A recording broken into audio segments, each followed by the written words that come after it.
Senator Samson.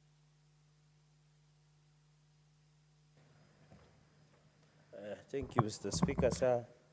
I rise in support of the Metrology Bill 2023. Mr. Speaker, the issue of climate change is now a reality. I remember in the last, I think when the Nairobi Summit happened here in Kenya, in KICC, Mr. Speaker, there were Nairobi declaration that comes in force with the issues of climate change. I'm happy that the issue of meteorology is being given the necessary attention, considering, Mr. Speaker, sir, that in the past, they have only used circulars and policy directions from the line ministry. And you know aware that the issue of environment is dynamic. We have Environmental Management Coordination Act, the EMCA Act. We had the Climate Change Act that was put in place, Mr. Speaker. And the reality of climate change is here with us. That's why now many countries, organizations are refocusing their energy to the dynamic changing climate change, and even talking about climate financing. Mr. Speaker, this decade has shown us that now the conversation of climate change is becoming a reality, unlike in the past, where we used to take weather, Mr. Speaker. The establishment and the Kenyans, while we empathize and send our deepest condolences to many Kenyans who have lost their loved ones. I know as of a few days ago, more than 228 Kenyans have lost their lives since March this year, and 72 are still missing, as per the official records, Mr. Speaker. This comes at the wake of predictions of weather, Mr. Speaker. I know with the general information system, Mr. Speaker, nowadays you can use your gadget to predict the weather, Mr. Speaker, through your phone, especially with this either Android or iPhone, Mr. Speaker, to check the weather status. The accuracy of weather is very critical, especially like in Dubai, or other people say Dubai, Mr. Speaker. The other day they use prediction. And in fact, when you go to other modern countries with the advanced technology, their meteorological department predict that don't go out of the house today, even whenever there are heat waves like in America, like in India. So, Mr. Speaker, we need also Kenya Meteorological Department that has the necessary accuracy. Mr. Speaker, where I come from, by 15 March, we should be on planting season. But with the ever-changing dynamic weather, it has moved to April. But because we used to use traditional mechanisms, Mr. Speaker, we used to see seers. When I grew up, there were people like Ringis, Mr. Speaker, who would see and say there is no rain today or there is the other rain. So if the accuracy of traditional seers could see whether rain is there or not, I expect technology to be a bit higher, Mr. Speaker, so that in where I come from, we didn't need to depend on Ringis to know whether it is raining or not raining, Mr. Speaker. So the importance, this accountability, is to ensure that as we go into the future, we have a Kenya Meteorological Department that has accurate state-of-the-art equipments, and creating such a Kenya Meteorological Authority will allow them also to seek. Mr. Speaker, at the moment, we are discussing budgetary estimates by various state departments in the country. They will have opportunity to present their budget estimates before the environmental committees or the line committees that has been formed in this country or in this republic, Mr. Speaker, so that they get enough funding. Because sometimes you look at Kenya Meteorological Department, they say it's raining today, you don't see any rain. Sometimes they say it will not rain, it rains. So they have enough resources to modernize their equipment, and also, Mr. Speaker, to have a well-resourced and competitively hired, qualified, Mr. Speaker, because I know there are many young people. And today, Mr. Speaker, we were lucky there was a delegation of young people who are still in university. Most of them are starting these courses. The courses are being offered, Mr. Speaker. So we want authority that will be competitive and ensure people are hired based on their capacity and ability going into the future, Mr. Speaker. So the issue of meteorological information, I think this authority will be able to have its headquarters. And I'm happy, Mr. Speaker, in clause 5.4, The headquarters of the authority shall be in Nairobi, but the authority may establish county meteorological offices. Mr. Speaker, you are aware Senate is a defender and protector of devolution. So I hope in Kapsabet, where the headquarters of Nandi County will be, we shall be able to have a meteorological department there to allow my farmers to get real-time information. And even developing the breeds of animals or livestock will rare and the type of seeds to plant, because the advice of Kenya Meteorological Department will be key. I'd want to see in Makueni, Wote, where the capital of Wote County is. I want to see in Kakamega, where Kakamega town, where the headquarters is, so that it becomes easy and in the spirit of devolution. Mr. Speaker, the third point is maintain integrate information systems in line with the World Meteorological Organization information system. I think this is more direct. Mr. Speaker, in the last session, we had an opportunity of visiting Brazil, Mr. Speaker, on a finding mission where Brumadinho Dam had collapsed following our investigation with Solai Dam. Mr. Speaker, we visited the headquarters in Brasilia of disaster management in Brazil, and we were able to be told that when a disaster strikes, they get the alert within 20 seconds. Mr. Speaker, when Brumadinho collapsed, just the way Solai Dam and the issue of Mayu and the other day here in Kimende, Mr. Speaker, there they were able to mobilize within 5 minutes almost 20 choppers and create a substation of managing the disaster that had happened, Mr. Speaker, at that point in time. So the issue of meteorological will assist in predictability and ensure that the issue of climate, the issue of weather is properly predicted, Mr. Speaker. Even for the aviation industry, Mr. Speaker, you need, I know for us who drive, I don't know whether we need to predict the weather, but it's very critical in aviation, especially when you're having erratic. We saw sandstorms maybe in Middle East. We have seen ice storms maybe in America. And sometimes Chicago International Airport is sometimes cannot, it's not, the planes are not allowed to fly, especially when there is challenges of weather in North and South America, where luckily in Africa we don't have as rough weather as it is happening there. So the issue of information, I know there are Kenyans who will be traveling to other countries. If we have integrated, it will assist the aviation sector, Mr. Speaker. Mr. Speaker, on the timely meteorological information, that is very important. Information for search and rescue missions and accident investigation. I think whenever accidents happen, it is important. Sometimes, Mr. Speaker, I see people going to ski at Mount Kenya and they get lost. So sometimes it becomes a challenge. But I think when we have this in place, it will ensure, Mr. Speaker, and even assist my farmers so that as they couple and struggle with the issue of planting, Mr. Speaker, they are able to ensure that they plant within the right time, Mr. Speaker. And you know also in my place, we don't need to use animals, Mr. Speaker, because sometimes we see when the cows are on heat, then it is mating season, then we know the weather has changed, Mr. Speaker. So, but I don't think it appears to human, it can be with the human beings, Mr. Speaker. Mr. Speaker, on the management of authority, these are straightforward matters.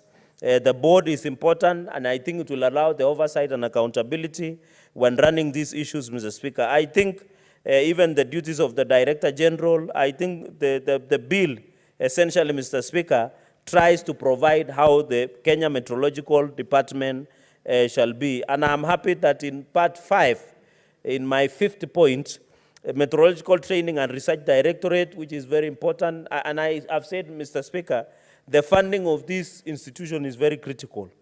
In fact, with the Climate Action and the passing of Climate Change Act, we are getting more funds, Mr. Speaker, and I want to thank the President because last Friday, it was National Tree Planting Day.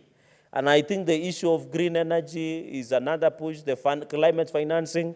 I hope in climate financing we shall introduce Meteorological Training and Research Institute. So, Mr. Speaker, it was not just an holiday in vain. I know, Mr. Speaker, Kenyans were happy that it was a Friday, it's an holiday, and it is a weekend, Mr. Speaker, and young people in this city and across our major towns disappear through what we call a luta. They disappear like Jesus Christ from Friday until Monday, Mr. Speaker. So it's the challenge to Kenyans that we need to plant trees, and we were challenged that at least you plant 50 trees so that it is Kumaloku finish, Mr. Speaker. Mr. Speaker, on the close financial provisions, the funds, and I'm happy that it has provided in clause number 30, that will be my 6th point. I think it is well resourced. The most of organizations, Mr. Speaker, the reason, and Senator McQueen will agree with me, the reason most of universities are in red, or most of them are technically insolvent, is because they don't have a resource. They can't get donations, there is no well-resourced mechanism. In fact, that is why the government has changed university model, financing model way. And therefore, Mr. Speaker, on this clause 29, just a small point, is that I hope in this research, I want to propose through this board, that why don't they partnership with our universities and colleges so that the courses that they offer on issues of meteorological, they can be partnership, so that they give research funds to most of the universities and colleges to ensure, Mr. Speaker, most of those have sufficient and enough resources to do the research and be able to build capacity of our students in higher learning and even partner with other institutions. I would really want to see, and if it was not there, I will bring an amendment to bring that partnership, even with international organizations, to see how we can resource and finance. The raise of financially, Mr. Speaker, I'm happy it will say it appropriated by Parliament. Mr. Speaker, and you know, I know that matter is in court. You know, some of us are arguing that the issue of financial appropriation and budget making process is a process that involves Parliament. But I don't know why there have been a view that it is only National Assembly that appropriates finances to state and other both levels of government. But I'm happy the wording here, Mr. Speaker. I know the National Assembly might invoke Article 110.3, Mr. Speaker, but I'm happy the wording has been, the such monies as may be appropriated by Parliament for purposes of this authority. I know this where the rubber will meet the road, Mr. Speaker, or the road will meet the rubber, because I know there's push and pull, where we have been having an argument that who should appropriate. And therefore, many people have seen senators that are less out simply because we might not be finally appropriating. But when the reading, Mr. Speaker, and I hope the mover of the motion will know this, it is somewhere in the Constitution that Parliament shall appropriate to independent commissions, Mr. Speaker. It doesn't say National Assembly. And I'm happy on the financial, Mr. Speaker, I think this generally creates a meteorological public service. Let us ensure that the people, Mr. Speaker, the challenge. I know the other day, Mr. Speaker, there was an argument of wage bill in the country. There was even a conference of wage bill in Bomas of Kenya. It was very tragic because I didn't see you as the Speaker of the House or even committees of Parliament being invited to talk in that wage bill conference that was there. Because at the end of the day, Parliament is the one that appropriates money that pay the public service, servants both at the counties and the national, Mr. Speaker. But the essence and the gist of the matter, while we argue that we pay over 1.4 trillion to public servants, for example, most counties are also gone beyond the rules and regulations of minimum of 35%. I don't think there is a county that is below 35%. Most of them are 60. Therefore, you find the recurrent expenditure, and that is a time bomb, Mr. Speaker. I know with the creation of this bill, there will be perception that we are ballooning the wage bill. That is not the case. This is based on need assessment, Mr. Speaker. Because when you look at counties, there is a time bomb, Mr. Speaker, that is happening in our counties. The wage bill is very sad because at the end of the day, where I come from, for example, Nandi, people who have been hired, of 4,333 that have been hired by Nandi County. Over 60% of money that has been allocated to Nandi goes to wages, goes to salaries and personal emoluments, Mr. Speaker. I know for Parliament, and we have argued, Mr. Speaker, with county assemblies, including yours, Bomet, that we have argued that should Parliament of Kenya and county assemblies be subjected to 35%. Our thinking is not. Because at the end of the day, most of the work of parliamentary work, both at county assembly and at national parliament, is essentially recurrent. It's more of, we do our work based on recurrent. It is based on staff. You know, the difference is that we don't implement, we don't make a road. Instead, we hire researchers, we hire clerks, And that is the essence that we need to ensure, Mr. Speaker. So the point I'm trying to make is that while we argue the wage bill has become a challenge, and I want to inform the House, because I have had the pleasure of sitting in Senate Public Accounts for almost 6-7 years now, Mr. Speaker.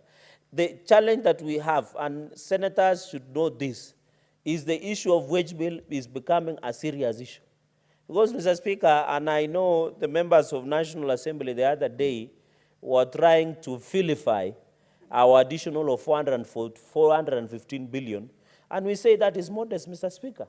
The budget of the country is 4.2 trillion. In fact, we should be blaming the National Assembly, Mr. Speaker, for delaying, because under Article 210, it says latest audited accounts.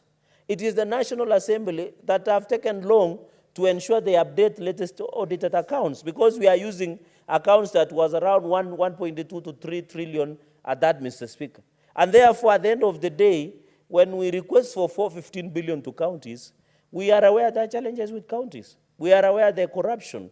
We are aware, and I know a story from your county, a village called Kiswahili, but the person who spoke did not have Kiswahili.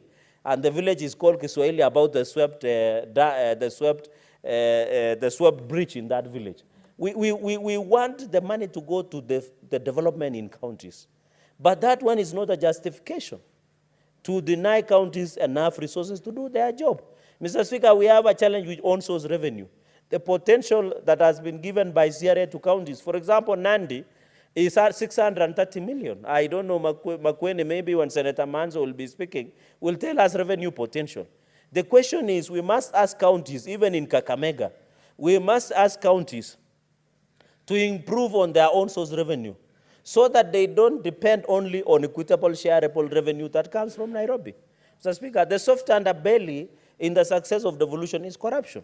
What we should be demanding as a parliament, and this is my free advice, as I come to the tail end and to my submissions, Mr. Speaker, I want to advise the National Assembly. Mr. Speaker, they are the one who appropriate finances to EACC through the State Department of Law and Chief Administrative of Justice. What National Assembly should be doing is to invite the EACC to tell us what are they doing about the fight against corruption in counties and other sectors, Mr. Speaker. I am aware, I saw in the news that EACC had recovered a property of over 3 billion. They are targeting to recover 7 billion. That is good. But we want to know who took this property so that we name and shame them. And they should be charged in the court of law, Mr. Speaker. So it is not enough telling us you have recovered through illicit money, through money that has not been quoted properly. The National Assembly, and I want to challenge the Justice Legal Affairs Committee of National Assembly, led by my brother, that let them, the best way they can assist us as counties, let them put pressure on EACC to fight corruption in counties. We saw the fertilizer scandal by the county government of Kakamega. We want to know who was implicated, Mr. Speaker, because as we fight the bigger cartels in Nairobi, we also fight the upcoming and growing and maturing cartels in counties, Mr. Speaker, through EACC, Mr. Speaker, and other organs. Finally, Mr. Speaker, I want to say to governors on this aspect of devolution, I hope, Mr. Speaker, and I want to request as we form this law, that let officers that will go to manage county offices be from Kenya Meteorological Department, that authority that we shall establish, Mr. Speaker. We don't want also governors to take advantage. I know we have a challenge of wage bill. You get a governor, there is a governor from Western Kenya, I think he's former. He used to have his VIP toilet being carried around. Mr. Speaker, he used to have a seat being carried around. I don't know, Senator, even Machakos. I don't know, Mr. Speaker, why would you carry a mobile toilet around unless you're having diarrhea or you're having stomachache? Why would you carry? And what is wrong, Mr. Speaker? Why are you carrying your seat? If you, Mr. Speaker, why don't you sit on a plastic chair? And the people who gave you, why would you carry your seat somewhere from, you take your seat from Kapsabet, like my governor, all the way to Tindred, around 50 kilometers. For what? Only to sit. Why don't you sit on a plastic chair or sit on anything that is there so that you show you are with the people, Mr. Speaker? Why would governors, and then you have a retinue of advisors, Mr. Speaker. One governor has over 10 advisors. What is he being advised about? Is it including advice on the issues of girlfriends, or what is the problem has been asserted by this? What are they advising on, Mr. Speaker? Are they advising? You had people are being advised by 10 advisors. Mr. Speaker, even Jesus Christ is the only counselor and wonderful guider, as is in Isaiah, in the book of Isaiah provided by it. And I know Senator Manzo is our caucus chair of National Prayer Breakfast, and will tell you the only counselor is Jesus Christ. Why is governor having 10 advisors? You know, I've never understood. On youth affairs, what do you want to know about youth? And you know you don't have employment. Why don't you put a budget on how youth can be empowered, how women can be empowered, Mr. Speaker? So I want to say I support this bill. I look at the issue of research, if we can amend to include partnership with learning institutions, Mr. Speaker. Mr. Speaker, I want also to send my condolences to you and the people of Bomet for one of our best, just 30 seconds, Mr. Speaker, for one of our best local secular artists, Sweet Star, for losing his beloved mother from in Bomet, Mr. Speaker. We are praying with you and take our condolences to him and the music fraternity in Bomet. You know, Bomet is the home of our local music, Mr. Speaker. I thank you and I support.